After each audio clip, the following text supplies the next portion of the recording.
दोस्तों जय हिंद, वंदे मातरम। मेरा नाम है सौरभ मशहूरी और आप देख रहे हैं ज्ञान जरा हट के। और आज इस वीडियो में हम लोग बात करने जा रहे हैं मेक्सिको में चल रहे बवाल के बारे में, क्योंकि मेरे हिसाब से खबर तो आप लोगों ने सुन ही ली होगी। और अगर नहीं सुनी तो मेक्सिको को लेके इस वक्त मार्केट में सबसे बड़ी खबर ये है कि कल मेक्सिकन आर्मी द्वारा मेक्सिको के अंदर किए गए एक ऑपरेशन के दौरान मेक्सिको की आर्मी ने एल मेंचो नाम के एक आदमी को ठोक दिया। और इसको ठोकने के बाद में मेक्सिको के अंदर ऐसा बवाल शुरू हुआ है भाई साहब के रुकने का नाम नहीं ले रहा। लेकिन हम लोग इसके ऊपर बात करें उससे पहले थोड़ा सा आप लोगों को ये जो एल मेंचो नाम का बंदा है इसके बारे में पता होना चाहिए, क्योंकि ये जो एल मेंचो नाम के बंदे को कल मेक्सिको की आर्मी ने मेक्सिको के अंदर ठोका है, ये कोई मामूली बंदा नहीं था। ये असल में जिलेस्को न्यू जनरेशन कार्टर नाम की एक ऑर्गेनाइजेशन है मेक्सिको के अंदर, जो ड्रग्स सप्लाई करना, किडनैपिंग करना, मर्डर करना, हफ्ता वसूली करना, मतलब दुनिया में जितने भी गलत काम होते हैं वो सारे गलत काम करने का ठेका इस ऑर्गेनाइजेशन ने ले रखा था। सो ये जो एल मेंचो है ये असल में इस ऑर्गेनाइजेशन का मुखिया था। और कल मेक्सिको की आर्मी ने जाके इस आदमी को ठोक दिया। अब ऐसा नहीं है कि ऐसे ही मेक्सिको की आर्मी के मन में आया कि चलो आज इसको ठोक देते। देखो असल में जो एल मेंचो नाम का बंदा है ना,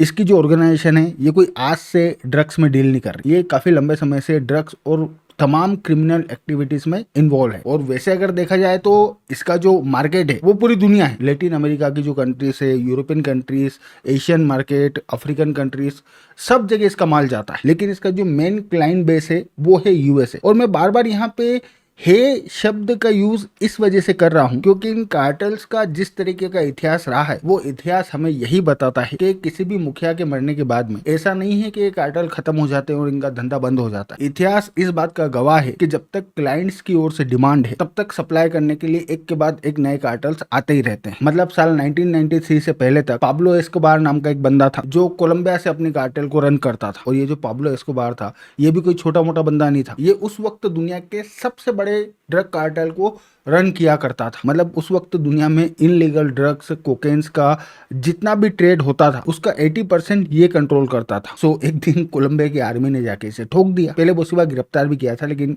गिरफ्तारी से भी ये बच निकला। सो बाद में इन लोगों ने इसे ठोक दिया। लेकिन क्या इसे ठोकने के बाद में समस्या का समाधान हुआ? नहीं। क्या इसकी मौत के बाद दुनिया में ड्रग्स का व्यापार बंद हो गया? नहीं। क्या इसके जाने के बाद अमेरिका में जो इनलीगल ड्रग्स सप्लाई होती थी वो उनकी सप्लाई में कमी आई? नहीं, इनफैक्ट इंक्रीज हुई है। सो कभी पाब्लो एस्कोबार, कभी एल चापो, कभी लोस जेटास और अब एल मेंचो। भाई जब भी कोई पुराना कार्टेल खत्म होता है, पुराने कार्टेल के प्रेसिडेंट को आर्मी वाले जाके ठोक देते हैं तो उसके जाने के बाद में कोई नया कार्टेल बन जाता है, फिर उस कार्टेल का नया प्रेसिडेंट बन जाता है और काम धंधा फिर से चालू। क्योंकि सबसे बड़ी समस्या है मार्केट और डिमांड। भाई जब तक डिमांड अवेलेबल रहेगी, जब तक लोग नशा करने के लिए, ड्रग्स के लिए मुंह मांगी कीमत देने को तैयार होंगे, तब तक इस तरीके के कार्टेल्स बनते रहेंगे, सप्लाई होती रहेगी। सो ऐसा नहीं है कि एल मेंचो के मरने के बाद में यहाँ पे कहानी खत्म हो जानी, बट ऐसा भी नहीं है कि अगर इनके मरने से कहानी खत्म ना हो तो इन्हें छोड़ दिया जाए, जो ये करना चाह रहे हैं वो करने दिया जाए। ऐसा भी नहीं किया जा सकता। अगर कोई क्रिमिनल एक्टिविटीज में इन्वॉल्व है तो एक न एक दिन तो उसे मरना ही है। सो यहाँ पे भी यही हुआ। और ये जो एल मेंचो है,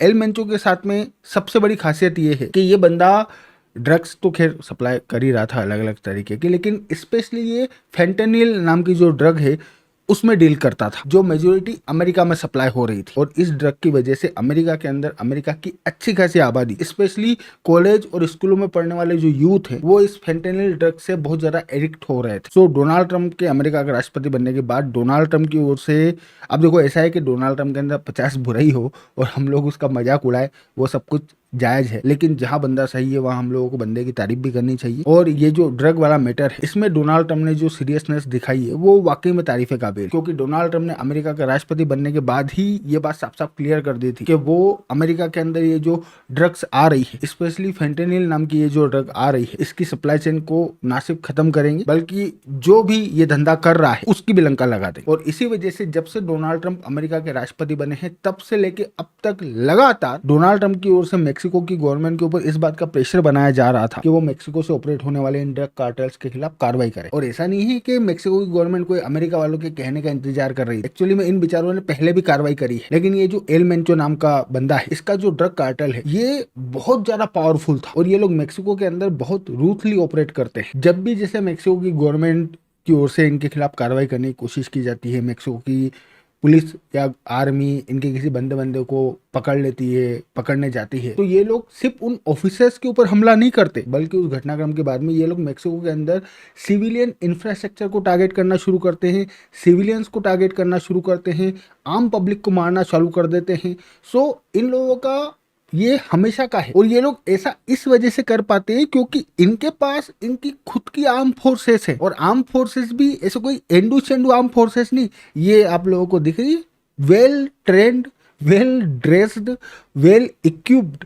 इनके पास अपना खुद का नेटवर्क है, अपनी खुद की ट्रेनिंग फैसिलिटीज है, टॉप क्लास के वेपन है। मतलब साला इस लेवल की आर्म फोर्सेस तो कंट्री में नहीं होती लोगों की जैसे इन लोगों के पास है। अच्छा, ये लोग इतने पावरफुल इस वजह से हैं क्योंकि पैसा बहुत है। अगर हम लोग इस एल मेंचो की ही बात करें तो according to some reports El Mencho की जो पर्सनल वेल्थ है वो $500 मिलियन से $1 बिलियन के बीच में है। और एल मेंचो का ये जो CJNG नाम का कार्टेल है इसकी टोटल नेटवर्थ $50 बिलियन है। तो पैसे की कोई कमी है नहीं। और अब जब पैसे की कमी नहीं है तो फिर क्या चीज रुक रही, दुनिया में पैसा तो सब मिल रहा है। और ट्रेनिंग देने के लिए ये अमेरिका, रशिया, यहाँ के जो एक्स मिलिट्री ऑफिसर्स होते हैं, पैसे फेंको सब ट्रेनिंग वेनिंग सब दे जाते हैं। तो ट्रेनिंग वेनिंग सब कुछ इनके पास तन्नाट है। और जब भी मेक्सिको की गवर्नमेंट के ऑफिसर्स, आर्मी वाले, पुलिस वाले इनको धरने के लिए आते हैं तो ये लोग उन्हीं को पेल देते हैं। इस वजह से अब तक ये बसता आ रहा था। लेकिन इस बार अमेरिका की ओर से बहुत ज्यादा प्रेशर था। अमेरिका ने मेक्सिको के ऊपर टेरिफ्स अलग लगा दिए। अमेरिका की ओर से मेक्सिको के ऊपर जो टेरिफ्स लगाए गए उसमें एक रीजन ये भी था। प्लस अमेरिका की ओर से मेक्सिको वालों को ये धमकी भी दी गई थी कि अगर मेक्सिको की गवर्नमेंट इसके खिलाफ कार्रवाई नहीं करती है तो फिर अमेरिका यहाँ पे अपनी फोर्सेस भेज के सीधे इनके खिलाफ कार्रवाई करेगा। और अगर ऐसा होता तो फिर तो ये मेक्सिको वालों के लिए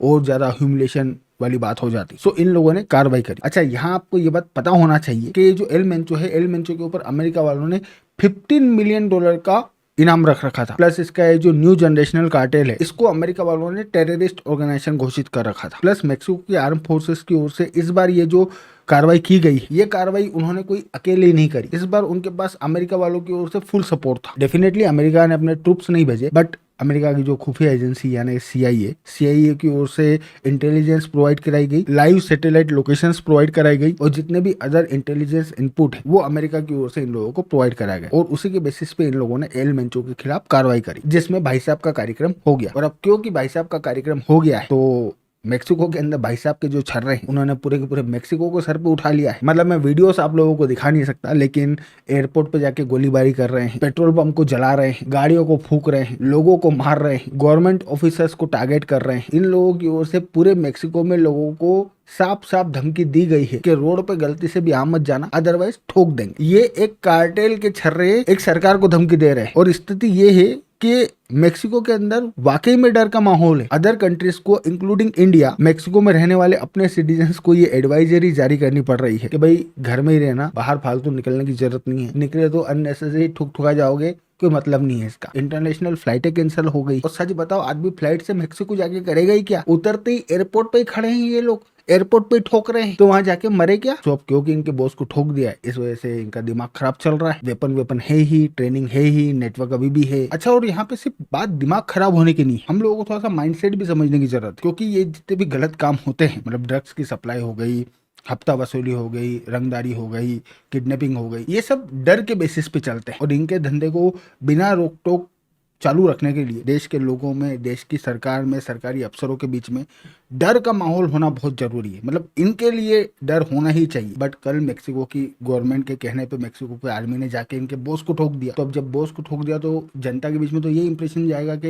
ये कार्टेल में कोई दम नहीं है, सरकार कंट्रोल कर सकती है। तो ऑब्वियस सी बात है, डर खत्म हो जाएगा, डर कम हो जाएगा। तो उस डर को बरकरार रखना जरूरी है, क्योंकि उसी डर के बेसिस पे तो पूरा धंधा चलता है। इस वजह से अब ये लोग ये जो कर रहे हैं, इसके पीछे का जो मेजोरिटी रीजन है वो यही है कि पब्लिक और लोगों के बीच में डर का माहौल बनाना। लोगों को ये यकीन हो जाना चाहिए कि एल मेंचो के मरने से कुछ भी नहीं बदलने वाला, जो पहले हो रहा था वो अभी भी होगा। और मेक्सिको की सरकार, मेक्सिको की आर्मी और मेक्सिको की जो पुलिस है वो आम लोगों को प्रोटेक्ट नहीं कर सकती। और इसी वजह से अपने इस डर को मेक्सिको के लोगों के मन में एक बार फिर से कायम करने के लिए इन लोगों ने पूरे के पूरे मेक्सिको को वॉर जोन में तब्दील कर दिया है। अब यहाँ से कहानी किस ओर जाएगी ये तो ऑब्वियस सी बात है, आने वाला वक्त बताएगा। बाकी तो मैं हूँ आपका दोस्त सौरभ और आप देख रहे थे ज्ञान जरहट के। Thank you for watching, I really appreciate you.